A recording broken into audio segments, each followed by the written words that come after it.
I'm never gonna get tired of that intro. It's swank. It is swank. Anyway, it's the Open Peace Podcast. Today we have Inon Kehati from The Home, a peace organization here in Israel.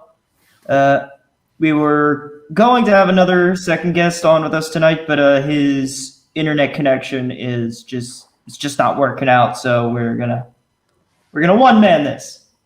Kane couldn't be here as well. He was busy tonight, and we thought the screen was going to be way too crowded. So, for anyone missing Kane, he'll be here next time. Don't worry. So,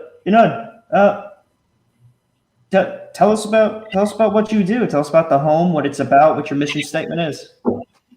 First things first, thank you very much for having me. And before I will say what I want to say is that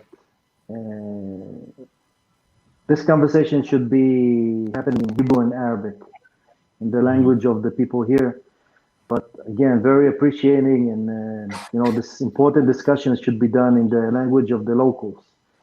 And anyway, what we do in the home, basically, we are the only Israeli-Palestinian organization that support the unification of the land of Israel under Israeli sovereignty, including Palestinians as part of Israel, and promoting the human rights of the Palestinians and the Jews in Judea and Samaria. And basically what we do grassroots activities that, promote peace from the bottom to top, especially making inter-communal connections between people that live in the heart of the conflict.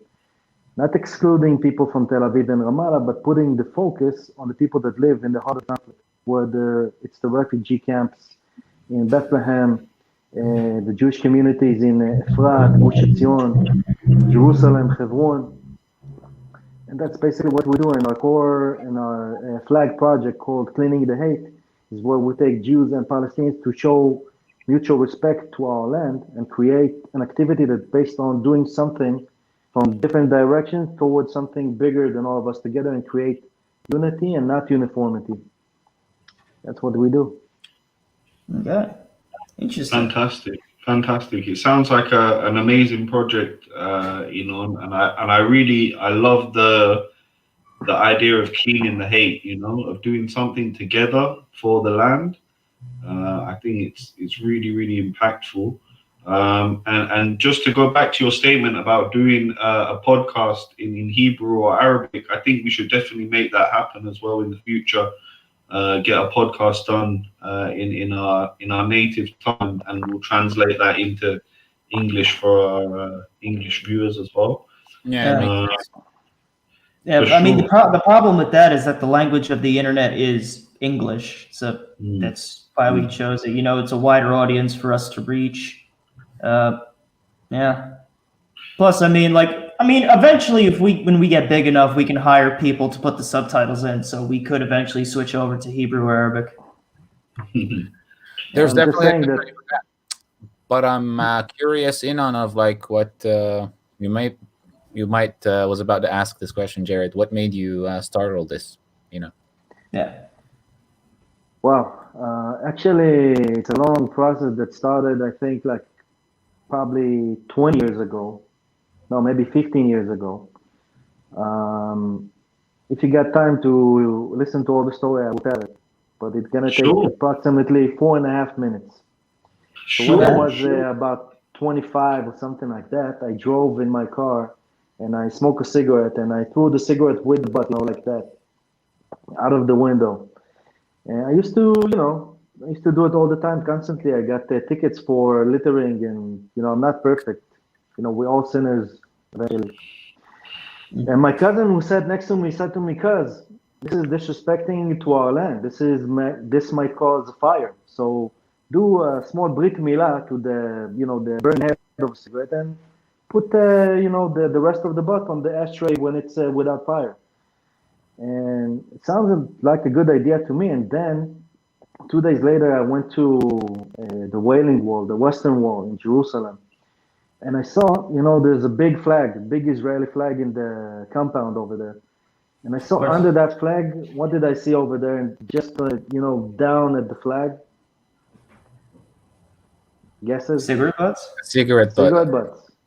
And when I saw them cigarette butts, these tiny cigarette butts, I felt kind of pain in my chest, like, is this how we treat, the land that we were, yearning and praying for during 2,000 years, and now we hear this is how we treat, this holy place, which is the most holy place for Jews, which is Temple Mount, and it really, really hurted me. So I, bent over and I picked that small cigarette butt, and then I felt, like a hand petting my head, but it was just a bird that flying between the sun and me and making shade over me. So I interpreted it as something that, like Kadosh Baruch Hu saying to me, "Good boy, thank you very much for cleaning this place." But I didn't do anything with it. And about 10 years later, um, I wrote a post, and I wasn't involved at all in the Israeli-Palestinian conflict. Wasn't involved at all in any peace or social or political activities. Yeah. Well, just a bystander from the side, learning, watching. And I wrote a post that says, just after Yehuda Glick, who's a good friend, there was assassination attempt on his life, and he represents Har HaBayit and Bet HaMikdash for me and for many Jews. So the thing about Temple Mount popped in again, and I wrote the post that says that the political solution to our conflict, the Israeli-Palestinian conflict, should be a one-state solution with federal structure, unique federal structure, and that the peace ceremony that will initiate this political solution should be held on Temple Mount. And that post actually made me meet for the first time a Palestinian, which is John Elias Davis, that was supposed to be here. Unfortunately, his line and his internet connection was not good today. Hopefully to have him another time. So from that meeting with John, actually meeting a Palestinian, and from 5-minute conversation it became 5 hours the same day. And I really felt something very special and very special energy of meeting like a distant relative. And we went to a journey of 1.5 years. Obviously, we split our ways, but we still remain friends. And that's how it started, more or less. That's nice. I was wondering, why do you have a picture of some cigarettes on the ground? So that really cleared it up on the website, I mean. So really interesting. Also in Hebrew, when we say, the home, we say that we want unity out of differences. It says in Hebrew, Achdut mitoch hevdelim. But if you say, the small chukchik on the bet, it's Achdut mitoch havdalim, which is unity from the butts. You know what I mean? Yeah. Because really, the act of picking up trash together and lowering ourselves together and putting down our egos and looking at each other in the eye, whether it's Jews and Palestinians, giving mutual respect to our land from different places. This is something that I find really, it's both, psychological, it's spiritual, and it's also good for your health because it's a lot of, bending over and, like squats. Very good. Absolutely. Yeah. There's a couple of jokes I could have made out of that, but I choose not to. I got a question for you, Inon. When you go on these cleanup days with Israelis and Palestinians together, what do you see happening when you get the people connected on the ground to do something? Yeah. Wow, you need to be there to understand the atmosphere. I mean, first, there's no flags, there's no loudspeakers, there's no people with the drums make a lot of noise, and there's no drama. It's really, really calm, really, really harmonic, and people really come there as they are, without any special shirts, without logos, without nothing, just as they are, and cleaning up trash. I mean, and we did it with, I think, about 1,000, 2,000 people in the last, in the year before the corona started, because in the last year we didn't really have opportunities to do that. But I see people that, by the chance of them cleaning up trash together, they do the same humble act towards the land, towards an element bigger than them.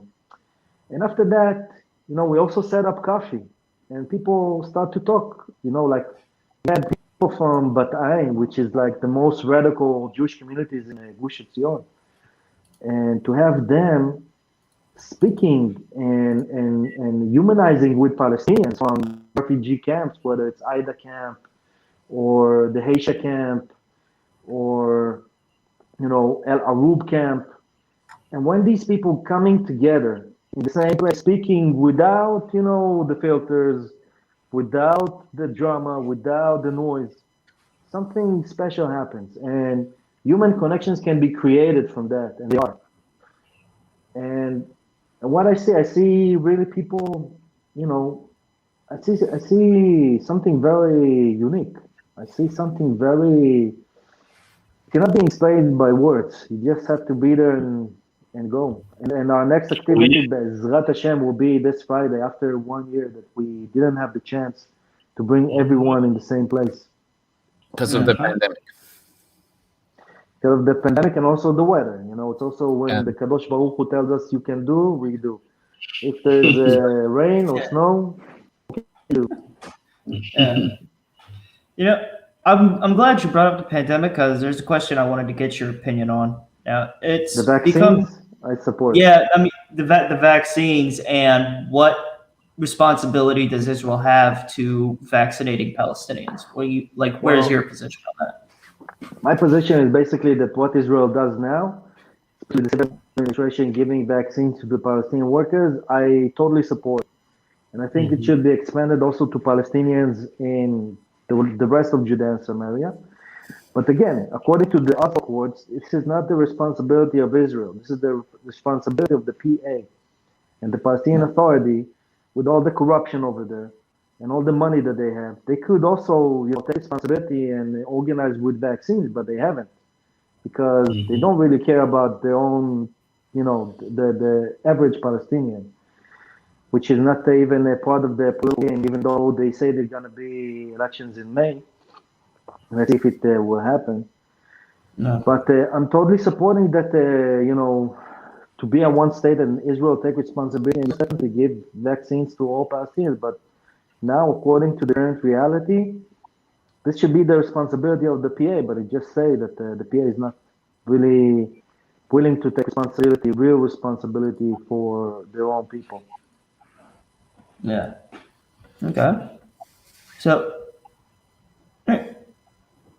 I'm having a brain fart right now. That's my bad. Amir, can you? Yeah, I was just. Yeah, somebody else do something while my brain resets. It's a bit late while we're recording, folks, so I'm sorry for that. No, I was also wondering, you obviously see that people meeting in person and having activities in person is so much different than just talking behind a screen or something. So how do you think we can have that happen more? Do you have any idea? One of your activities of cleaning up can do it, but what do you think? Look, it's not only about cleaning up. It's also about meeting and also about making conferences or bringing people that have leadership skills, people who have potential to be future leaders. So basically what I suggest to basically make what we do in the home in the same methods, but, to adjust it to more organization in more areas, and basically expand the idea that, is building inter-communal connections and people who are leaders from their own communities and people that represent, the core aspirations of their people to be, there's an idea in the Torah, when Moses went to ask Jethro how to, he had to, Kohen Midian, he had to ask Jethro how to judge, so many people, how to handle so many people. So Jethro would say to him something very, very smart, very wise. You should make sarei asarot, sarei meot, sarei alafim, ministers of tens, of hundreds, and of thousands. So basically, I believe that it's like an idea from the Torah, very communal idea, that we need to find people who can lead their communities and to lead 10 people, and another guy in the top will lead, 100 people, and another guy in the top will lead 1,000. And to make it in various communities, especially in the heartland of Israel. And basically in that idea, to really bring peace from inside the communities, to make inter-communal connections first between people that, live in close proximity. For example, if you live in Har Gerizim, let's say people from Hawara Nablus. and people, or Nablus, even though Nablus is very big, but first True. let's begin from people from Hawara and people from Tapuach and Itzhar, and then expand to Nablus and Ariel and, something like that. Like we have here, we have people from Efrat and people from Husan, or people from Batayn and people from Arub camp. And in that way, to make these communities grow and make it the cleanups also bigger, because the potential to clean, is so dirty. You can see it everywhere. The more people get involved into the act of doing something towards something that is bigger from all of them, I believe the notion, of unity that doesn't come from uniformity. Unity cannot come from uniformity. It can come only from when we can respect the differences between us and recognize them. 100%. So this is what we suggest, basically. It's fantastic. That's a very, very good point you're making there, and I think that building a bond and building a foundation is key to solving the issues that we deal with over here. Now, I had a look through your website before we spoke, and I was wondering what do you actually see as a roadmap to peace? Because I noticed there you do promote a couple of different ideas for peace, right, regarding a federation or a canton system. And I was wondering if you could elaborate a little bit on that and how you would envision a kind of roadmap to peace, if you like. For sure. I will break it down. It's very complicated, very long, but if you have a couple of minutes, I will be happy to explain. Sure. This is based on my perception. It's not the official home policy, but I believe in something like this. I believe in something that I call the 10-step evolution, and in Hebrew, derech aseret hashlavim, the opinion. And it basically begins from what we do, from the meetings that we bring people from different communities, especially people that represent, the core aspirations of the communities that they come from. These meetings to build inter-communal connections, then, to do cleanups, to make them bigger, and also working towards an idea which is bigger from all of us. Again, like when we clean trash, and this is step 2, it's basically, you clean and you do something for, either you do it from the angle of environmental awareness, or you do it from, because it's the homeland and you love the homeland. You do it for the sanctity of the land of Israel and Temple Mount in Jerusalem.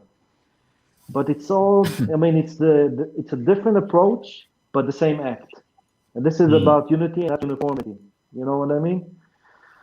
So do these activities. Then step number 3 is freedom of speech. It's basically to promote and bring to the stage of the peace process people who are deprived from, being part of the discussions about peace, especially people from the Israeli right wing. I'm not talking about the right wing, the cheap populistic right wing that has to say Palestinians, and I'm talking about white people, people like Rudy Rushman, Yuda Cohen, Ishai Fleischer, David Levy, Dr. Mordechai Kedar. People that are part of this conversation, with also people from the left. It could be also people like Gershon Baskin, people like I don't know. We had Gershon on. Yeah. What was it, last week? It was last week. Yeah. Because I believe also that clarity comes not when you have echo chamber, but on the contrary, when you break that echo chamber, you can see, you can have more clarity. And it's also a much more interesting discussion. So that's step number 3. And also in that step, to give Palestinians freedom of speech that they are currently deprived from, in the PA. unless you have a Palestinian who support 100% of the opinions of the PA or its policy, he will be able to speak in public with his face open.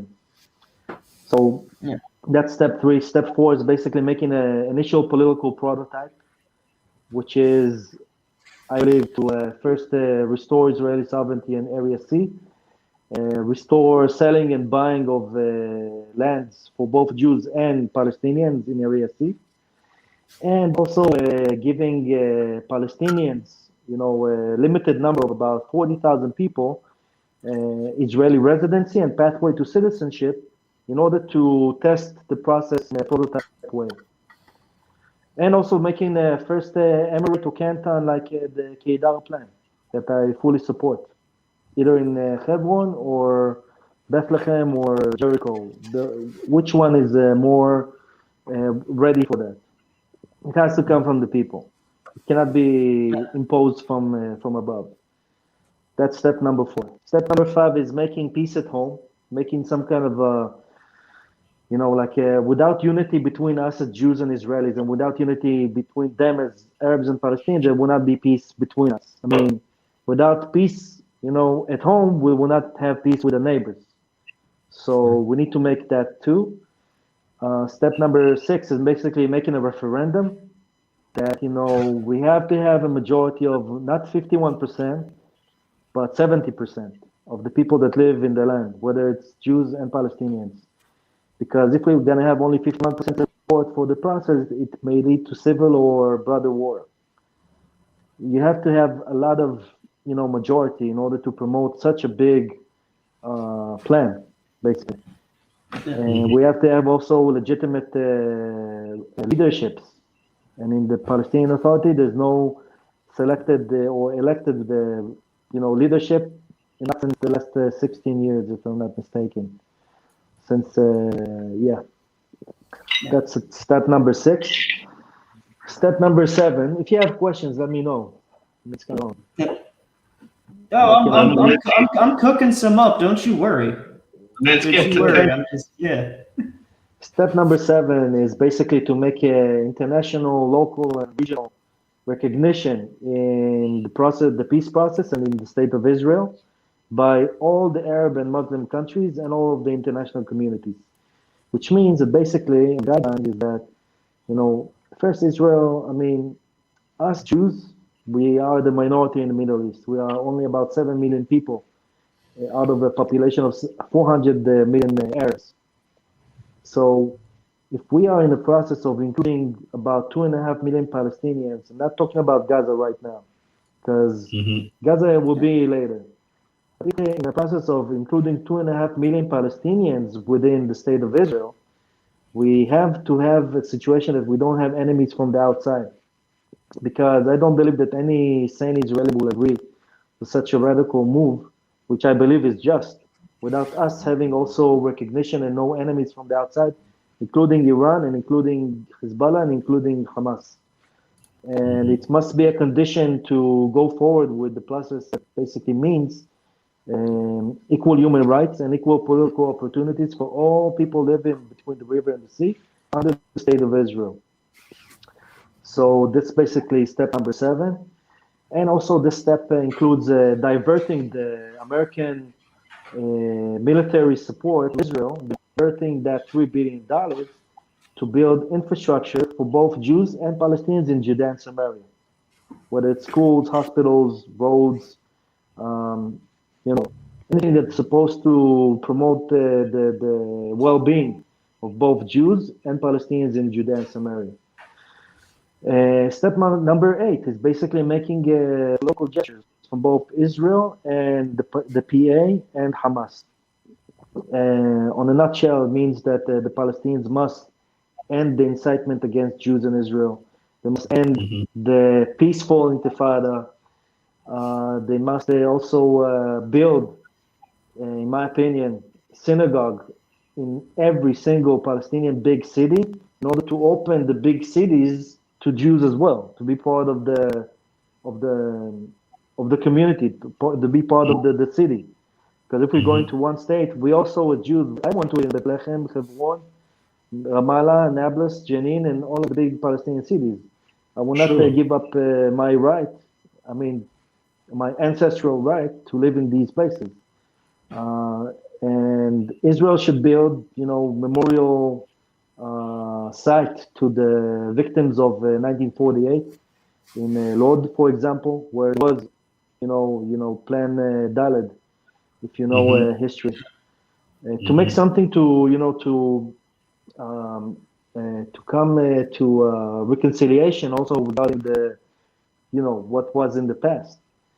The loss, And the loss, right? the loss, the what?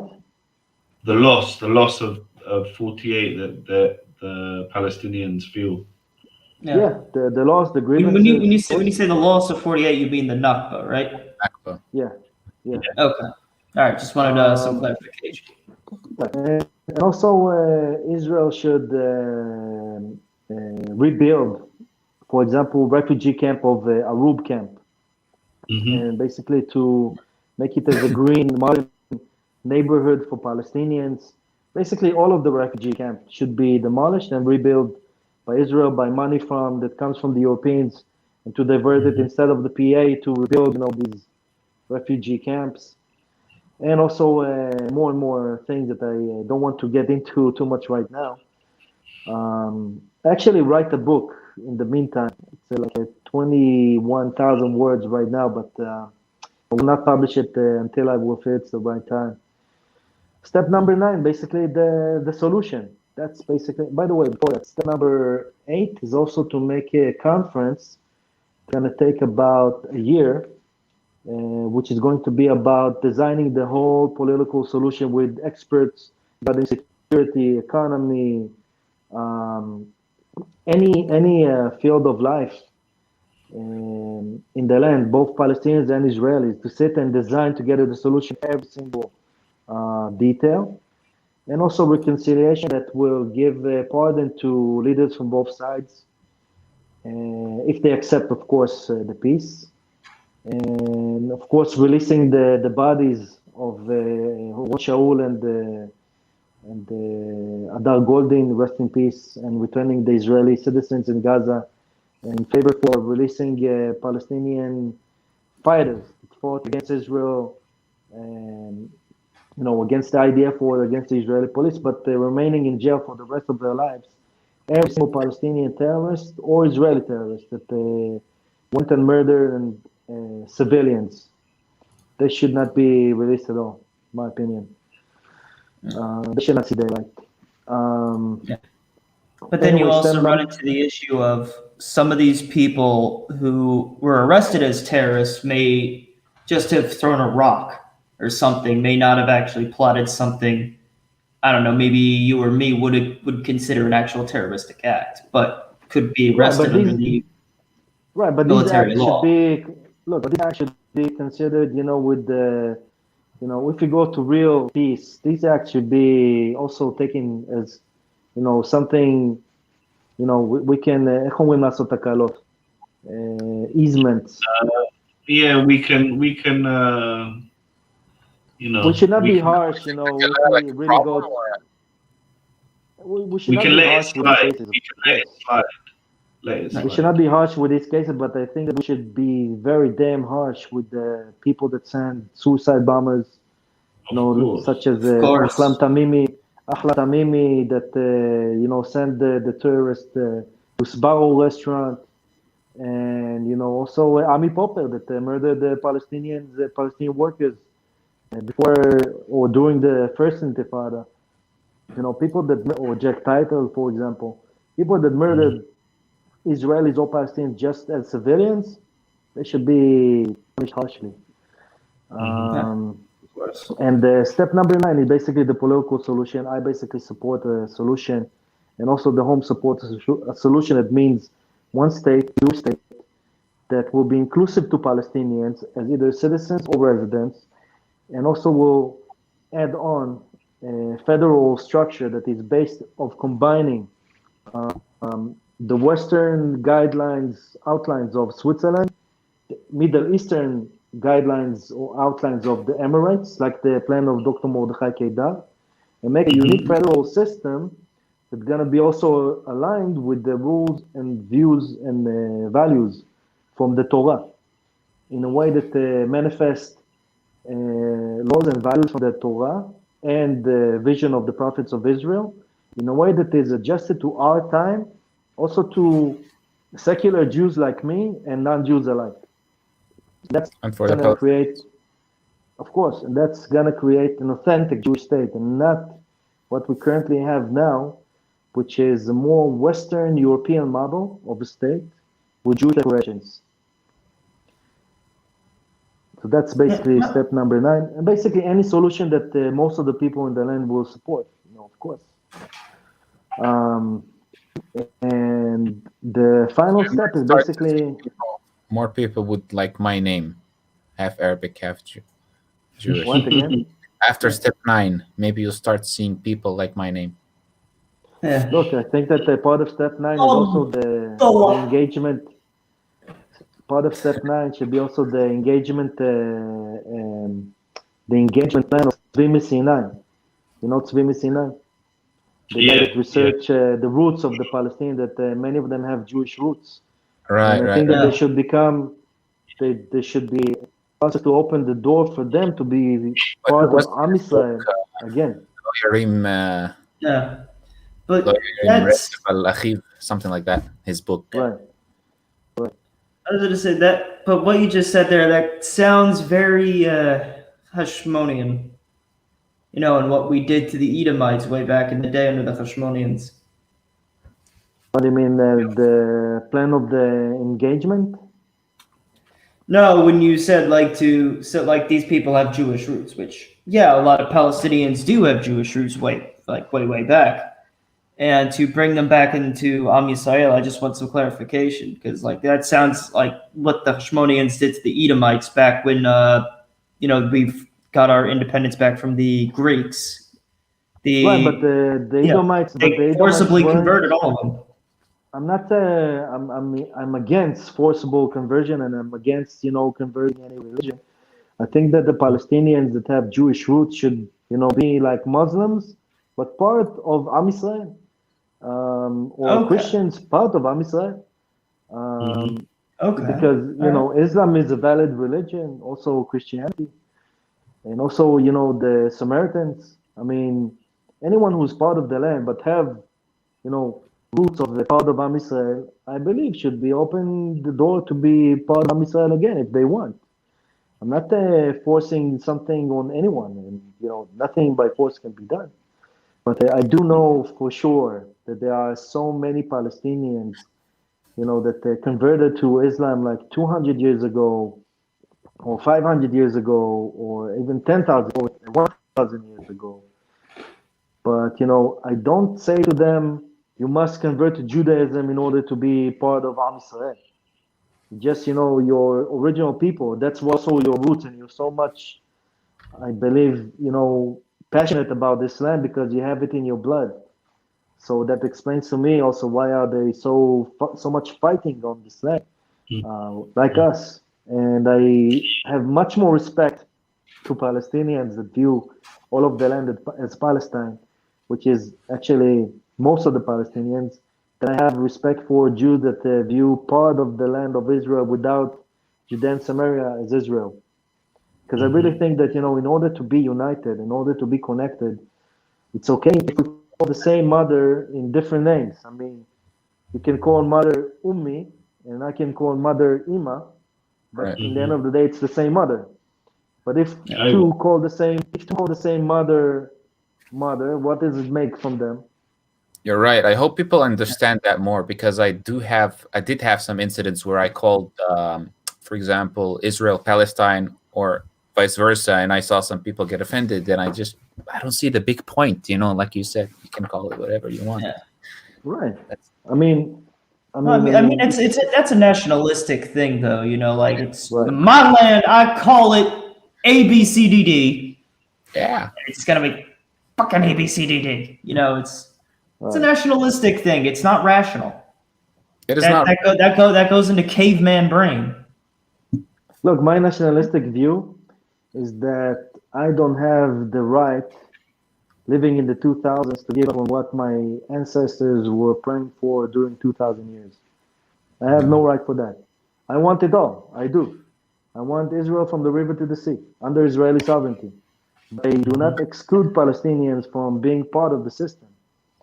And that's actually, another thing. Step number 10, the thing to initiate the peace, whatever solution we're going to find, the peace stance, the peace ceremony, unlike what was in Oslo, that it was 10,000 kilometers away in the White House lawn by Rabin, Arafat, and Clinton, under American courtesy, the peace stance must be here in Temple Mount, in a place which is the most symbolic, the most important, the most, significant, especially to the people of the land and also people around the world. And I believe that once we're going to have peace stance in Temple Mount, that can be led by the Jews and the Palestinians, and all the leaders of the world will be invited for this stance. Yeah. That's going to be the beginning of world peace, and this is actually, I believe, one of the goals of Israel to become. Israel should be a prime example how to reach world peace, but not by giving up lands, and not by being the Robin of Batman, the courtesy state of America, but to be real independent. Yeah. And inspired from the land outside, and not from outside of the land towards our land. Yeah. Can I just bring this on a tangent for a quick second? Do you think Jews should have more access to the Temple Mount itself, just as you keep bringing it up? And it's a very contentious issue over here. And, there's a lot of strict access on who can go up there. There's a reason why we pray at the Western Wall and not on the Mount itself, viewers. Okay, my answer is complicated. First, I don't see any difference between the Western Wall, the Eastern Wall, the Southern Wall, and the Northern Wall. It's a wall that surrounded the compound where Beit HaMikdash used to be, the first and the second. The place that is important to us as Jews is Temple Mount, is Har HaBayit, where Beit HaMikdash used to be. Yeah. Currently, when we go there, I've never been there yet in my life. I never stepped foot over there, because I think it's humiliating for me as a Jew to go there as a tourist or as someone or as a spectator if I cannot read Tehillim in public and wear kippah or pray in public without being harassed by Israeli police and the Waqf. I mean, this is a policy by the state of Israel. It's not a policy by the Palestinian Authority. So yeah, I believe that in the future, Jews must have full access to pray and worship in Temple Mount like we worship in Judaism, with Palestinians and with Muslims, and with anyone who believes in Hashem. Because this place should be a house of prayer for all nations. And I don't believe in destroying mosques or any monument or shrine. Dome Rock is not a mosque, it's a shrine. I don't believe in destroying any building on Temple Mount, because it's also written in the book of Isaiah, לא יראו ולא ישחיתו בכל הר קודשי כי מלאה הארץ דת השם כמים לים מכסים, thou shalt not desecrate or destroy my holy mountain. So basically, even if we want to build Beit HaMikdash, which I'm totally supporting, we must do it with Muslims and not, to destroy a mosque. By the way, Al-Aqsa Mosque is not a place that we have, special connection to. The place we have connection to is a Dome of the Rock. Yeah. Basically, so, yeah. Yeah. Well, I mean, are you saying like the thing that the Holy of Holies is where the Dome of the Rock is? Because that's still being debated upon, and as far as I understand, that's what the rabbinic courts themselves suggest to Jews not to go up there, because you might accidentally step onto the Holy of Holies. Right. So it must be with very, very harsh and very, very restrictive laws of purity and holiness. Let's say it should not be a place that women can walk with miniskirts or, bikinis, for example. Of course. It should be a place that everyone should respect. But it should be proper, regarding, the laws of Moses and, any law that's going to fit and create a connection and unification between Judaism and Islam. Okay, I get it. The Holy of Holies, are we talking about the temple? Yeah, we're talking about the Yeah. Ibn Ashtiyah, Okay. the stone of foundation. Right. That's where, according to our belief as Jews, that's where Abraham tried to sacrifice Isaac, and Muslims believe that's where Abraham tried to sacrifice Ishmael. But eventually, Isaac and Ishmael were both brothers, and after Abraham died, they also reconciled in Hebron. They buried Abraham together. Together So- in Hebron. That's why it's called Hebron, which comes from the Hebrew word friend. Chibur, connection. Yeah. Mhm. And also in Yeah, Arabic, friend, connection. in Arabic, Al Khalil, the friend of Allah. Yeah. Ah, Is that what that is? Huh? Is that what Khalil means? Yeah, Khalil is a friend. He's actually named after Abraham, which was considered to be the friend of Hashem, the friend of God. Yeah. And humanity as a whole. Yeah, he's Yeah. he's the connecting father that for me can be the key to solving the conflict. Being so loved by Muslims, Jews, and Christians, Abraham can be the big connector. Is how I see Abraham, Right. and it just so Sorry to happens- cut you. Sorry to cut you, but eventually I believe that we should have a Yeah. confederation. A confederation not inside Israel. In Israel, I believe it should be one federation under one state, under the state of Israel. But the confederation, Abrahamic confederation, is gonna include basically from the Nile to the Euphrates. Gonna include You think you could have chosen better phrasing? Because that plays into a lot of conspiracy theories. A Jew saying the Nile to the Euphrates. I believe in Thank that. That's Yasser Arafat for that that's the land. Look, that's the land that basically the sons of Abraham have, the right on, which they are. I'm not saying that the state of Israel should be sovereign over, from the Nile to the Euphrates. I'm saying a confederation. What is confederation? It's a unification, a union, like the European Union, of Like a several Commonwealth. sovereignties. That's for an example. Exactly. That's why. I've thought about that concept a lot. I'm sorry to cut you off, Abood. I just wanted to say, like, I've been interested in for years now about the idea of my idea of starting smaller, of just like a Levantine economic union, of possibly one day like a very small EU with Israel, Jordan, Syria, and Lebanon. Wondering how far that would go. That's what should be in, eventually through peace. I mean, it should be like, Israel should not be, enemy of, these states should not be enemies of Israel.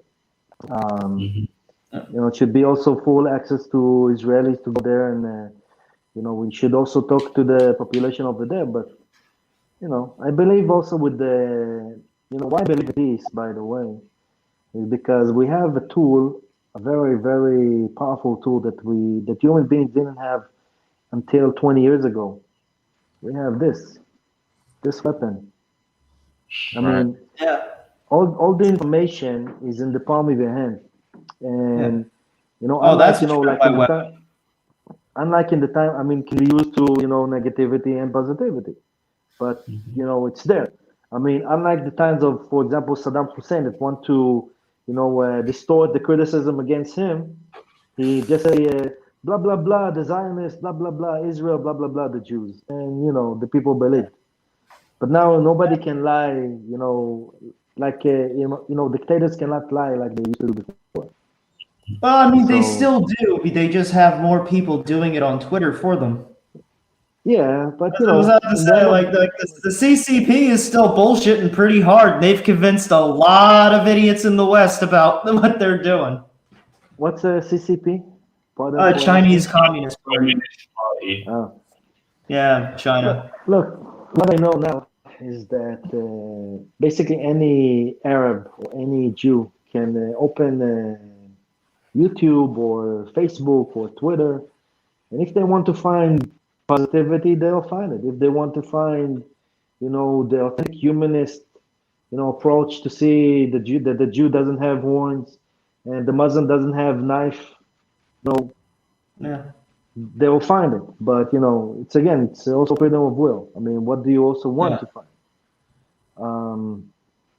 And yeah, we need to develop that, and it's a powerful tool. One Very of the most powerful. powerful things for me during the year as a Samaritan is when we have the Passover ceremony. Maybe you heard about it, the Pesach or the Kurban Pesach, the Passover sacrifice. And I see political leaders, Israelis and Palestinians, and all the Israelis and Palestinians from all the cities come around and celebrate this like historical event. I see some kind of, something that I wish would happen more. That's what I'm saying, even though Mount Gerizim is in Circle A and C, which makes it in a unique position to make both Palestinians and Israelis like easily come here. But I think that we should have more places like that, So.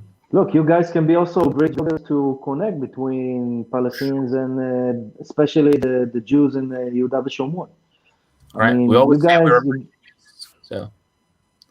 I mean, you guys have to be also very, very sensitive about not to pissing off too much the Israelis or Palestinians. Of course, But- yeah. But, I at the end of the day, on YouTube that that a guy saw in a documentary somewhere on Al Jazeera that we support the Palestinians and we are against the Israelis. I don't think that's true. I don't know where did he got it. We're really trying to. We really love both people. Like as a Samaritan, I'm honest about this. We really love both people, and we really hurt when we see both any side get hurt. But we do try to be a bridge of peace between the two people, and we do that perhaps by being an example of, hey, like watch us. We have really good connections with both people. So Yeah. if that's possible for us, it should be for you, I guess. I think so. Abood, just sorry to derail everything, but like this is live and we have an absolute piece of shit in the comments right now. He's spamming. Fucking Yeah, but like I know how do we get rid of him? Because like the demon frog is a law. I'm gonna turn Mecca to dust. I don't want that in my comments. don't How do we worry. get him the fuck out of here? It's not shown. Apparently, this guy's a spammer, so YouTube is not showing it on the chat unless I accept it. So, Okay. All right. That's good. So never mind. I mean, I love it, so. Take your hateful shit elsewhere, dude. We don't want that here. This ain't the place for it. All right. Yes, there we go. Oh, I missed that. What was that? That's just a thing. Yeah, Yeah. I like that.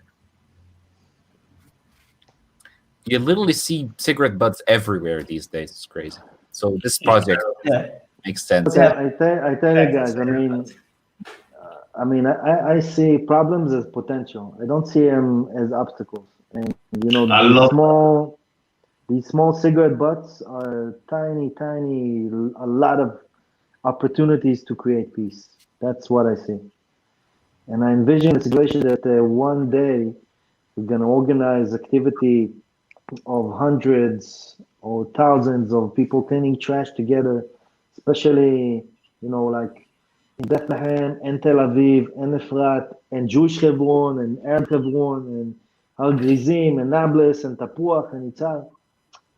When this can happen, and it can be, practically it can happen, next week or even 1 month or even 1 year. It's not very, if you think about it, it's not very hard to do. It doesn't cost money to do it first. Mhm. I mean, anybody can do it from anywhere where they are. It just takes a little bit of coordination, a little bit of vision, a little bit of,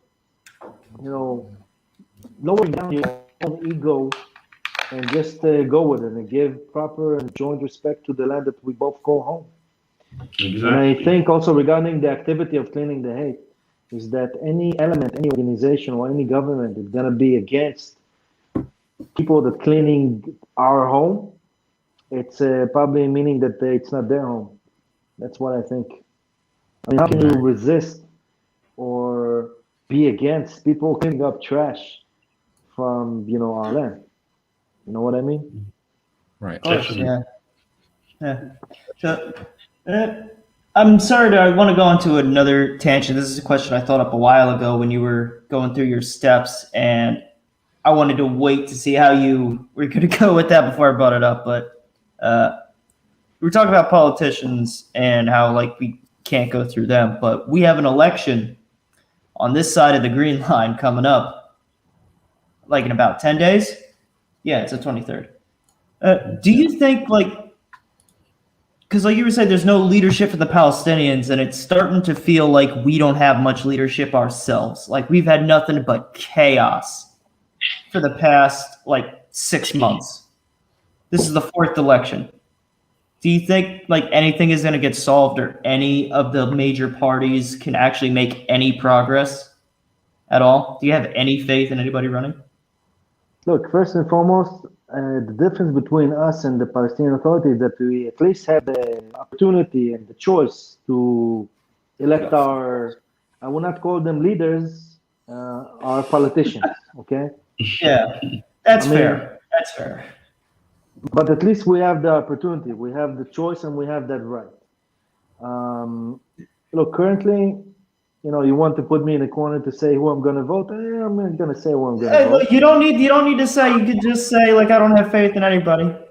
No, I'll tell you who I'm voting. I'll tell you who I'm again, voting for if you say it. If you show me yours, I'll show you mine. Look, man, I'm going to be completely honest, okay? Yeah. I don't have any specific party that I feel that really represent my opinions. There's none. Yeah. There's none.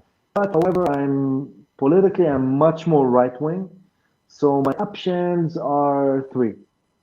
It's either הציונות הדתית of Smotrich, or Naftali Bennett and Yamina, or תקווה חדשה of Gideon Sa'ar. That's my 3 options.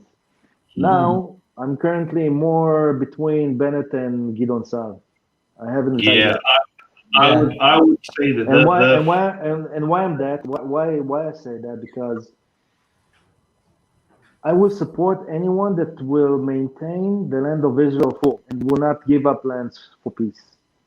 That's who I'm gonna initially support, and I'm also gonna support who I will find someone that has potential to unite us as Israelis. So if I have these 2, I think it's probably Bennett, but I don't know. I haven't decided yet. Yeah. I'm still kind of on the fence too. I'm kind of leaning towards Lapid myself because I'm myself in left wing, but there's like the left wing parties are a joke in this country right now. Like Lapid is the closest I got, so I think I'm leaning towards him. But in all honesty, I don't think I would be that disappointed if Saul actually ended up becoming prime minister. I think I'd be pretty happy with that. I think he's a much better unifier than Bennett ever will be. But maybe, yeah. But I mean, for me, I think I'm gonna go with Lapid. You know, one thing that I also want to say now is that, you know, I don't view left-wingers as traitors or enemies.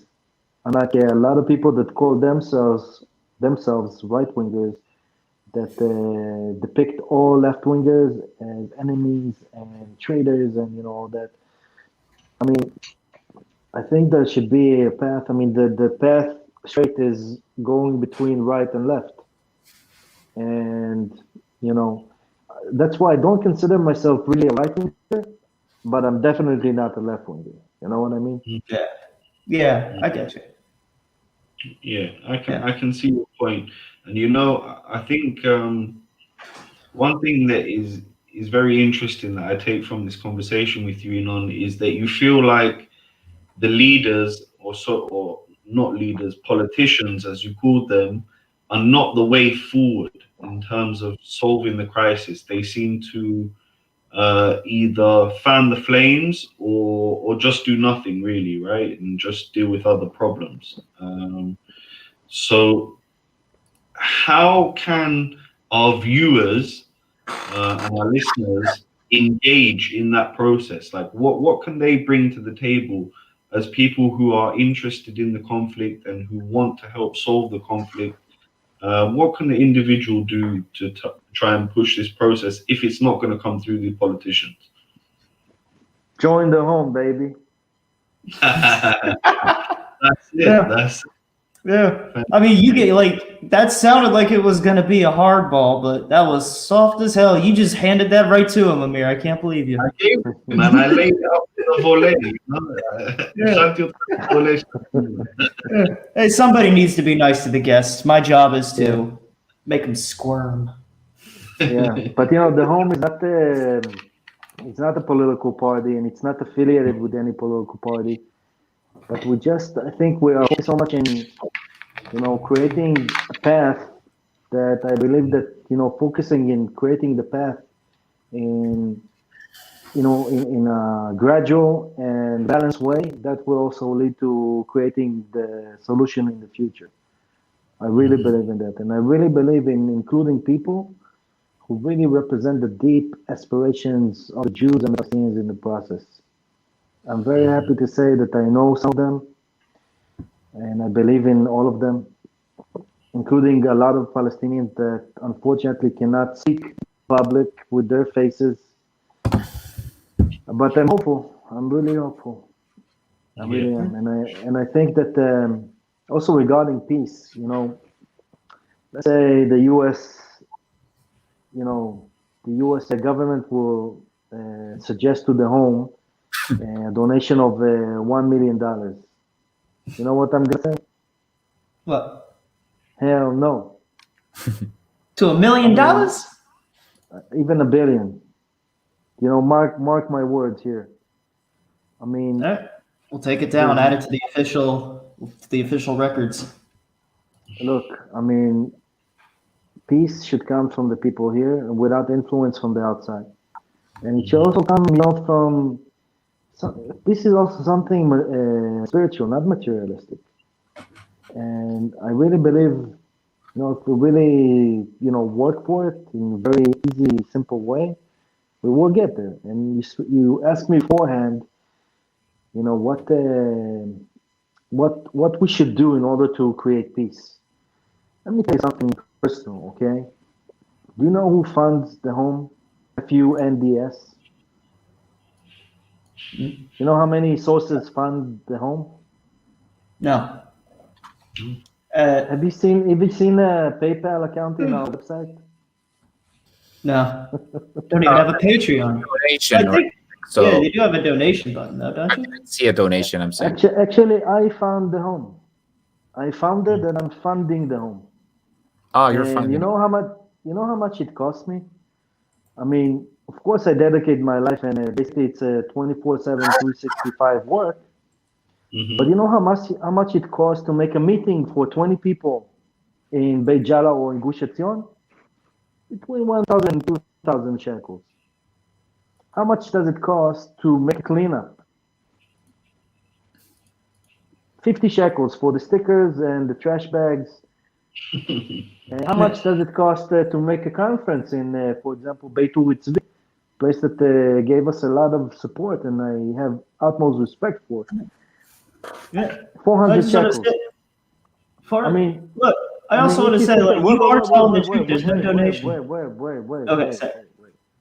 I mean, if we speak about it practically, in order to multiply this, you don't need more than, let's say, 5,000, 10,000 shekels a month to a community, okay? And also to making the videos. That's it. How much does Peace Now receive from the European Union, and what is their outcome? I mean, the whole, millions of dollars coming to Peace Now, and what is the outcome? I ask, what? Zero. Yeah. So I'm saying, I mean, if we'll find a way to do these methods, these simple methods, with people in the communities that live in the heart of the conflict, and to unite and be coordinated, let's do it. What's the question, Jared? No, I was not the just solution, going to it's the path. I wasn't adding a question. I was just saying, like, I was surprised, like, there is no donation button on the website. I was just like, I could have sworn I saw one. No, there's not there. And you know what? To be a light to the nations, you need to be a light on donations. Yeah. You know what? It's a good rhyme. I like that. But unfortunately, we're running out of time. Abood, you've been pretty quiet this son. You want to give a one final quick remark before we go? No, this was really, really interesting, honestly. And when you talk about Beit Jala and what's the other place? Efrat, Gush Efrat, Etzion. I really I welcome you to also use Mount Gerizim as this place here also, like completely. I really would love to help you out. We do need these. We really need these kinds of places where people really feel comfortable to come here and really meet each other face to face. So I'm really happy you're doing this, and we do need more people to be seeing each other face to face. So, and your work it sounds really something that can do it. So, thank you so much for sharing the story with More us. than welcome. It's our responsibility. It's all up to us. And nobody from the outside will help us if we will not take responsibility ourselves. I agree. Sure. All right. All right. Thank you so much, Inon, for coming on. It's been a real pleasure. Thank you, guys. Thank you very much. Shavua Tov U'Mvorach. תודה, אחי. All right, so it's been a really great talk, but guys, sorry. Now I can smoke a Something in my cigarette throat. finally. Yeah. Yeah, now you can start because guys, hey, hallelujah, episode over.